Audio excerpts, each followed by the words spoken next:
Well, am I supposed to be looking at them? Yes. So you get sort of a three-quarter profile. right. You can, whatever is comfortable for you, Kenneth, it's fine. All right, well, I'm not looking at the camera, which I don't particularly want to do anyway. Good. Okay. My only notes for starting this is that, since we only have an hour, if we can try, there's so many things that we really want to have time to go through that maybe we can just try to stay on track and Well, that's stay up close. to you, because, I'm the great Diverter. aside artist. The raconteur. Okay. No, I'm not a raconteur. That I will, like Proust or somebody, I'll spin off on one thing. I'll eventually come back to the subject. But you have to guide me and say, what points you want to reach, because I'm a little tired, I must tell you frankly. Okay, But well, We'll try to Just make it keep it short, short. and wind it up. There's not any Red Bulls left. Or at least they're not in sight, if there are. Well, I had 2 of them anyway. So. would you like to just jump right in? Now, Okay. I am, in this acoustics in this room, it's a bit difficult for me. So just speak a little more emphatically than you would otherwise. Okay. Otherwise, I may not be hearing everything. Okay. I haven't had a physical in 10 years. There's things that are going wrong. I have no insurance. And I have a hearing problem. I have a prostate problem. I have this, that, and the other. And these are like ticking time bombs. And I have no insurance. While Getty was alive, he said, come over, my urologist will look after you. But then he died on me, and he was very sick himself, because I reminded him, I said, I'm having a problem, continuous We got to problem. get to the movies, though. We got to What? talk about movies here. All We right. have to have questions. We are concerned about your health, and we can talk about that later off camera. Well, I've got to solve it sooner, or it's going to solve me. Okay. Okay, well, I thought what we could do now is to talk a little bit about each of the films that comes after Puce Moment. We could talk a little bit about your ideas for them and how you put them together and so forth. So I think the next film is probably Ode d'Artifice, or is it? But we didn't talk about Puce Moment. We actually talked about it the other day a bit, though. But we could talk about it. You want to talk about how that came about? Because you told us about Puce Women and how you had intended it to be a longer film. A feature film, Yeah. feature length. Well, I've been over that with you. A bit, yeah. Did So I I, thought we should did move I to the tell next you one. that I did the whole thing in storyboard, and that those drawings exist? And Yeah. we'll see them on your DVD. But, okay, you went to Europe, and what was the first film you made in Europe then? The first film I made in Europe that I began was Maldoror on 16 millimeter black and white, and I began filming for it. I intended to make it in France. I had the whole thing planned out, feature-length film, not because the book is like huge. I mean, there's enough material in the book. It was the masterpiece of proto-surrealism before surrealism. It's a dream vision, like hallucinatory writing. And it was considered the Bible of the surrealists. They discovered it. And unfortunately, people like Andre Breton, who was a monster, tried to put a copyright on it, like nobody else could touch it because it's ours, which is ridiculous, because it belonged to everybody, not just Andre Breton. But I filmed in Paris with a very high-speed camera that the Cinematheque found for me on 16 millimeter that went 400 frames a second or something. It was about the fastest, like they used it for sports. The Battle of the Pins and the Flies, which is one little section in Maldoror, where he describes les épingles, the pins, and the les mouches, the flies. And I set out one summer hot day, I put out this steak and just let it rot. And it attracted these flies. And then I caught them all and put them in a jar. I put a little food and water in there for the wasn't trying to kill them, I was trying to keep them alive. But, you know, I had about 100 flies after, you know, and then I threw the meat away after. It was stinking. But, so I had the flies, they were my live ballet. And then I bought wholesale chrome-plated straight pins, which are used in couturier for people that do clothes. You know, well, I knew several of the people that made clothes, like Balmain, and he just gave me a big bag of pins. You know, so I had all these pins. So I built this revolving drum with a clear end of glass. It was before plastic or anything. I mean, and then I turned the drum, the flies were inside, and then with the pins were inside, and as it turned, the pins would then fall, and the flies, 100 flies in this, and then a black background behind, and lit, cross-lit. The flies would, of course, fly all around. They would be so clever, these little insects, the pins would come down like raining pins, and yet they could fly and avoid them, and they were flying, zigzagging all the way through these pins, the rain of pins, you see. It was an incredible image. And it was filmed at 300 frames a second or so, I mean, as slow as I could get it. So in slow motion, you see the flies evade the pins, and the pins fall. And it was the most magnificent surreal image I've ever made. And it came directly from the text in the book. I mean, he had a vision of this happening. You know, I don't know whether he took drugs or not, but he died very young, but he wrote it when he was about 24. And it's just a brilliant book. Anyway, so that I filmed. Then I went to Deauville when I already had met the dancers in the ballet Marquis de Cuevas. And Marquis de Cuevas was a very rich art patron in France. And he had his own ballet, which is a very nice sort of 18th century thing to have, you know. I mean, sort of pre-Diaghilev, sort of like I'm a very rich aristocrat and I have my own ballet company. You know, that sort of thing should happen more often than it does. But at any rate, so I went to Deauville when the Ballet de Marquis de Cuevas was appearing at Deauville, which is a beach resort in Normandy. And they were there for a week because there was a theater and the casino. The gambling casino was the big draw there, but they had this cultural thing going on too. And so I filmed the ballet Hymn à l'Océan, Hymn to the Ocean, which is part of Maldoror.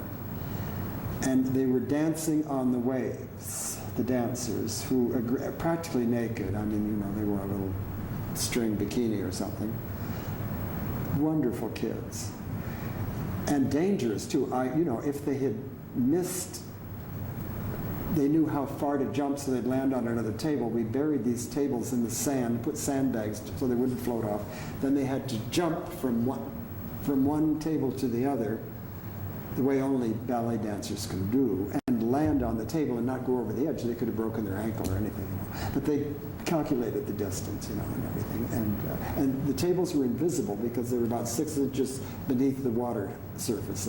And the water was, you know, choppy. It was, but you don't have huge waves there.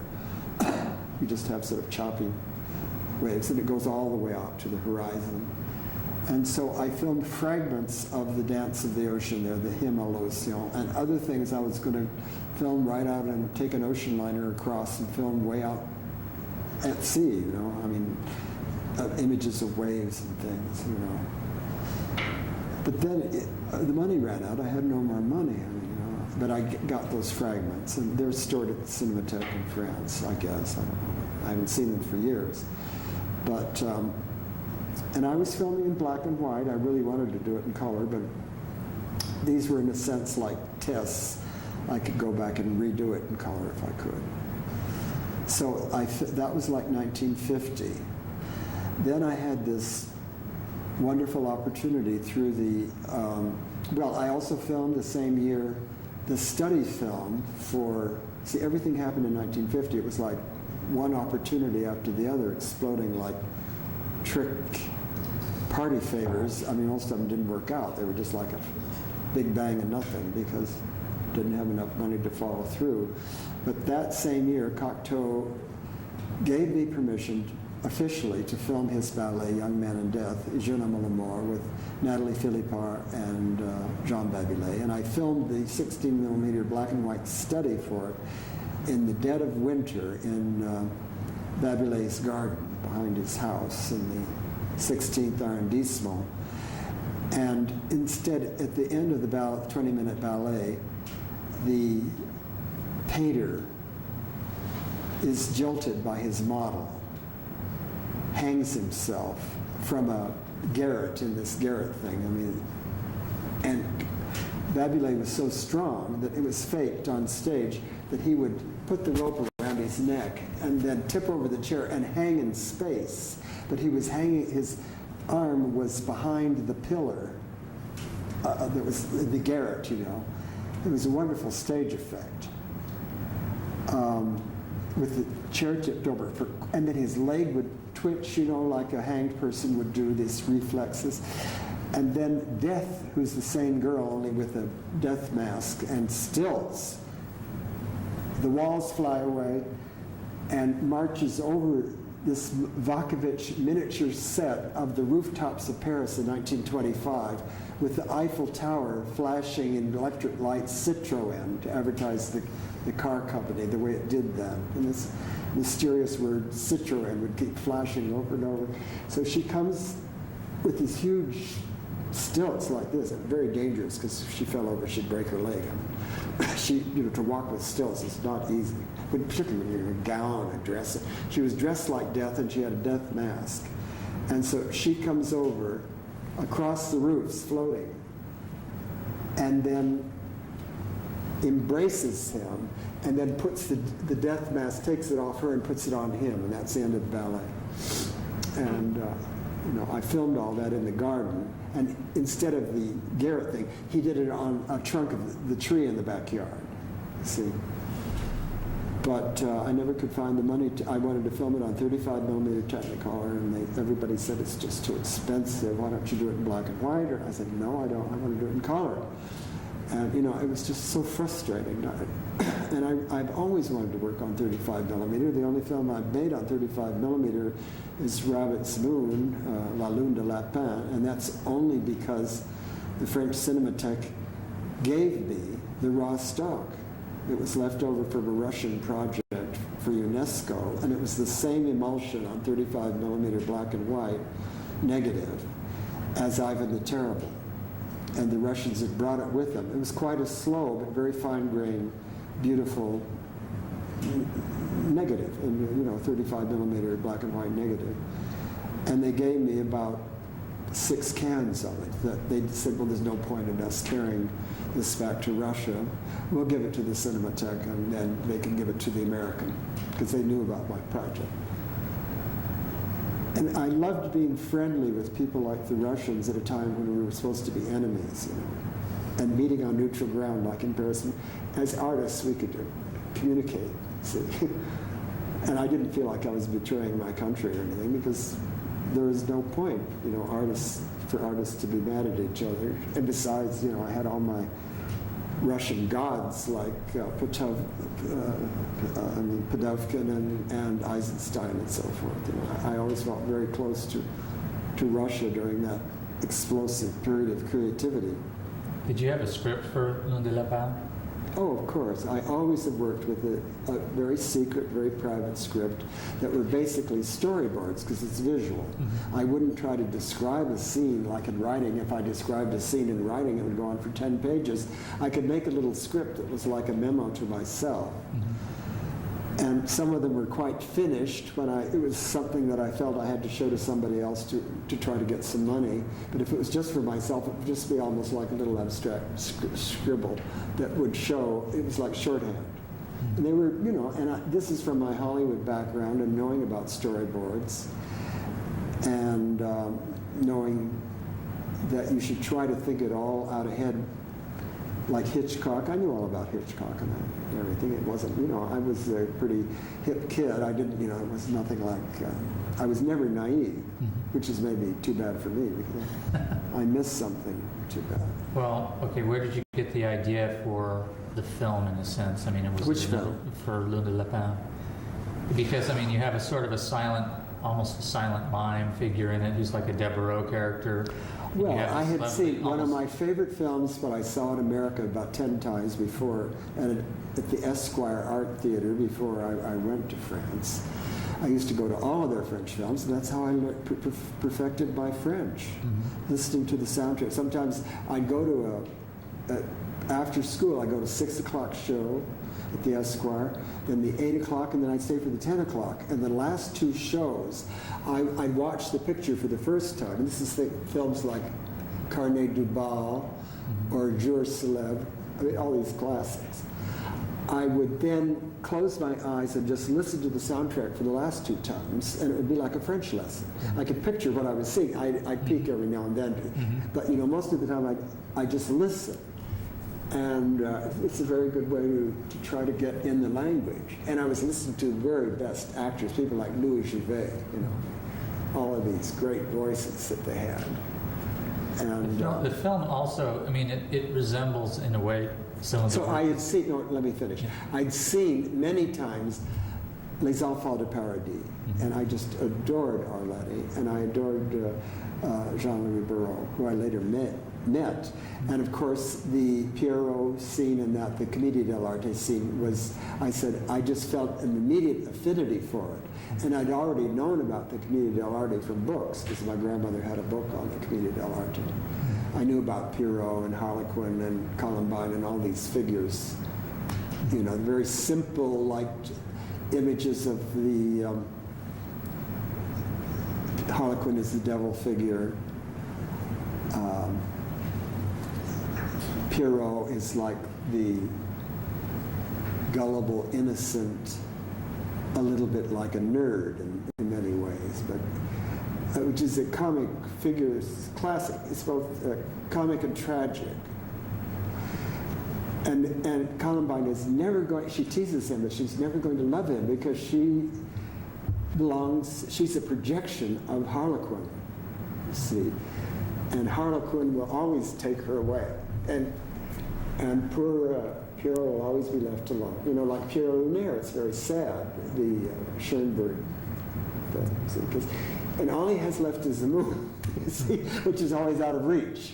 It's a wonderful symbolism, and it goes back, it's Italian, it goes back to the Italian, and then the French took it over. It goes back to the 16th, 17th, 18th century. They perfected it and everything over the years, and it ended up in puppet shows too, like Punch and Judy and all that. That all it comes from it. Were you familiar at this time with the silent films of Maurice Tournier, especially The Bluebird, because it also has a feeling... I know that, but I read about them and saw stills, but they were never available. So I never saw them. But I knew they existed because, like Curtis reading Paul Rotha, I'd read all those books too, and they always had a very tantalizing still from those things. And then, aside from a couple of stills and his description of what they were, that's all we could know about them. But so I forget when I first saw. When I got to France, I finally did see some Tourniers. Some of them incomplete, like one reel or something like that.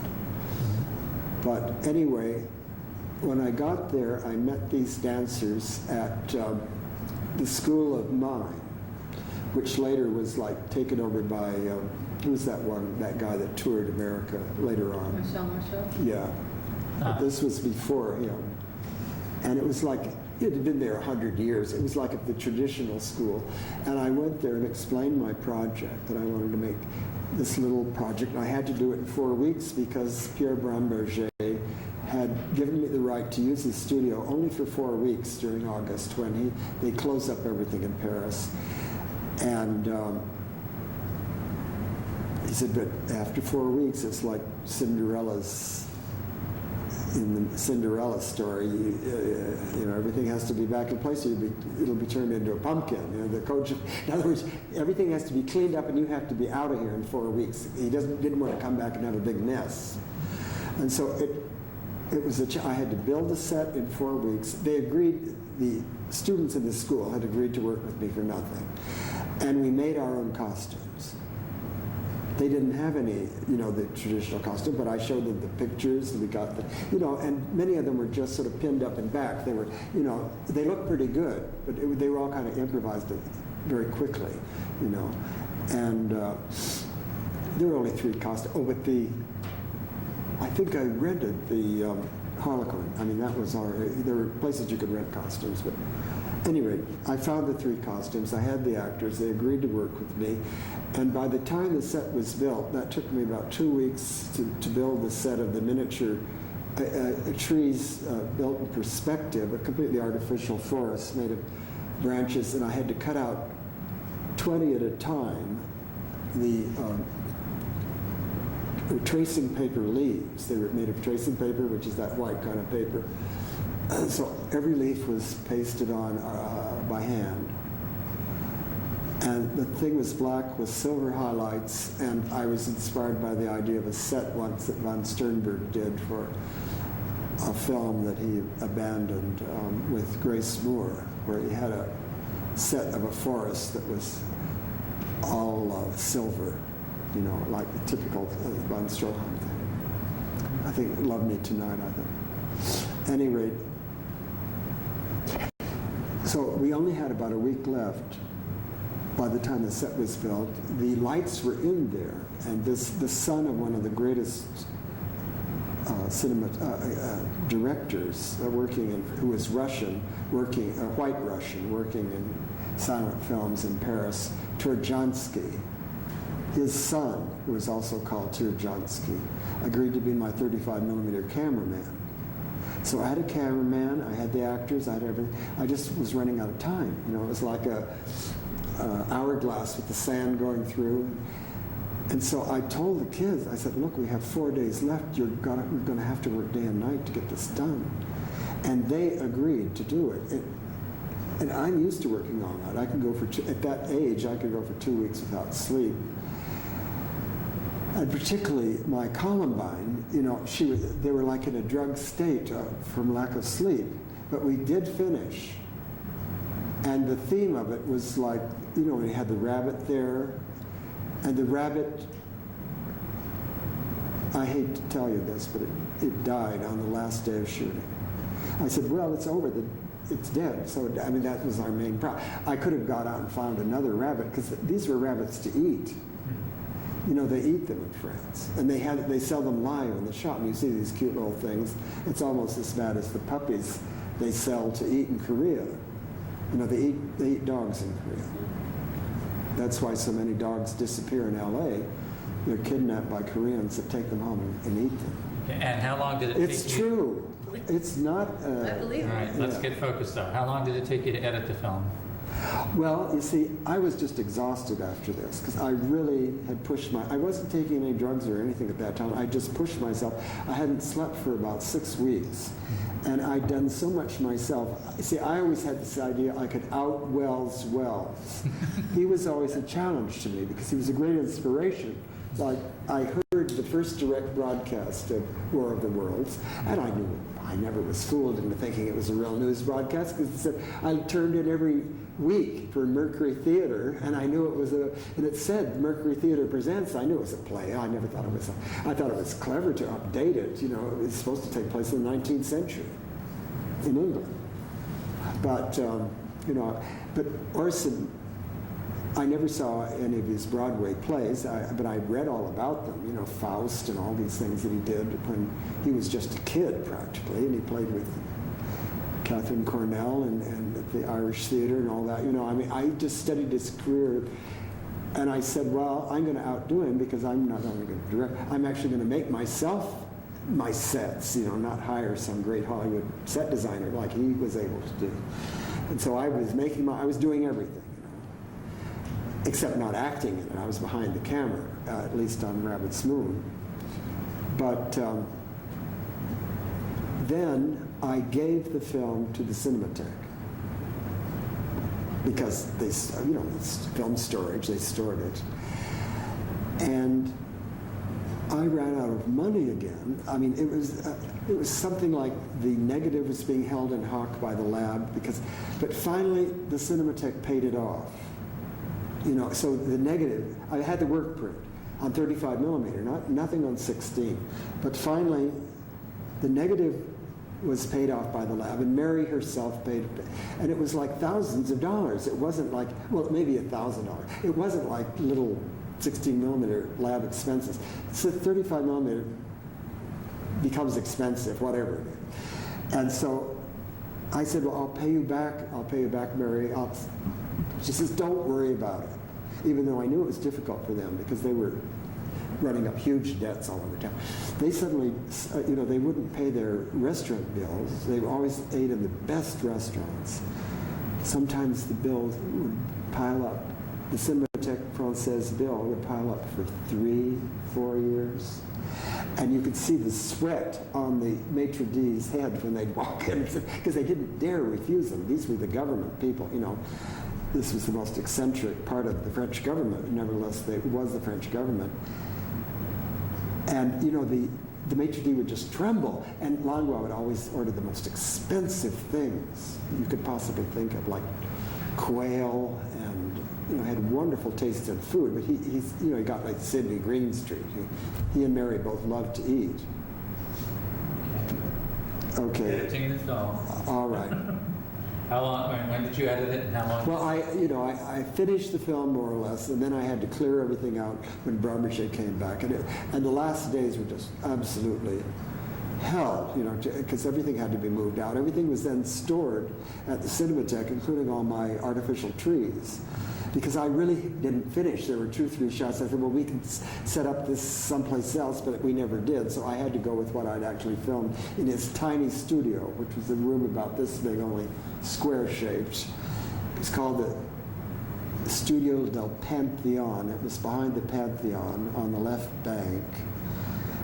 And it's where, in this tiny studio, sound studio, soundproofing and everything, some amazing films were actually shot there, as far as interiors went. They shot other things outdoors. But,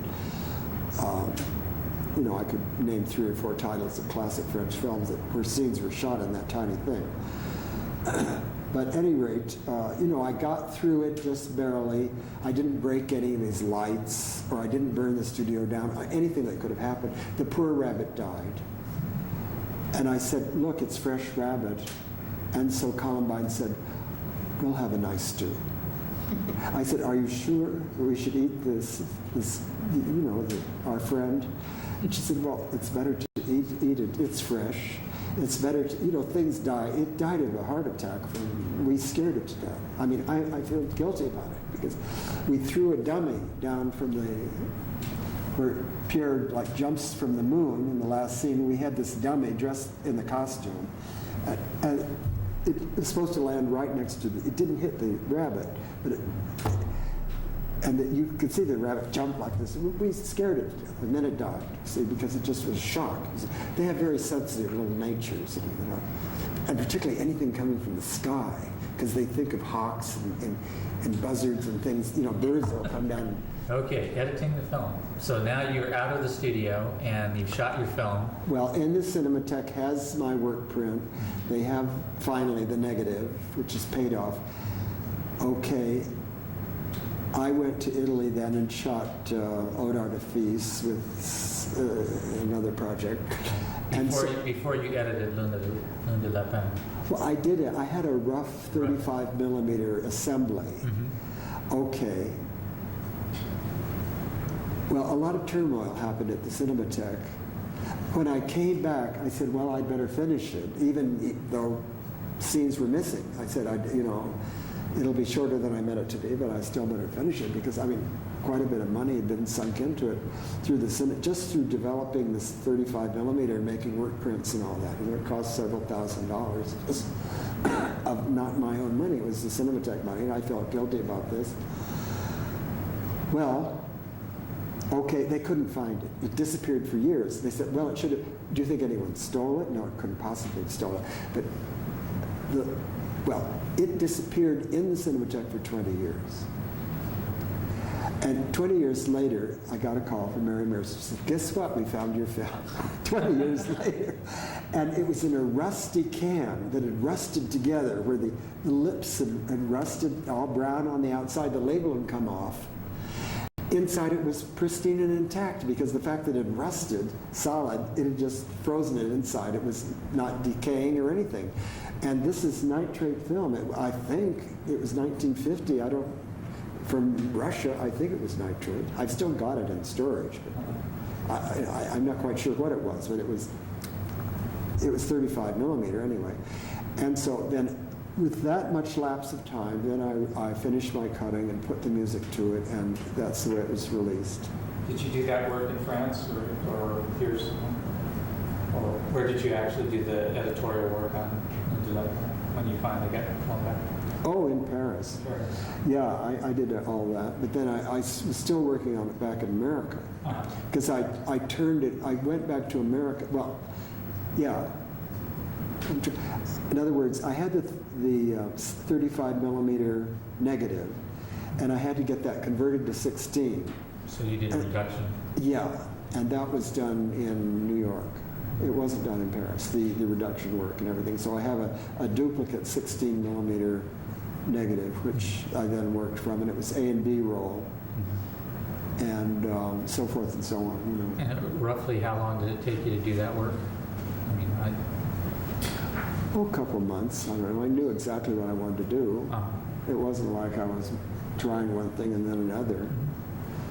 But, you know, it was a shorter film. There were pieces missing. There was supposed to be a whole scene at the end in which the set was actually built, but I never filmed it, where Pierrot ends up taking the subway in Paris. He goes down, you know, like there's these Art Nouveau subway entrances, beautiful things all over Paris, which are still there. Most of them are still there.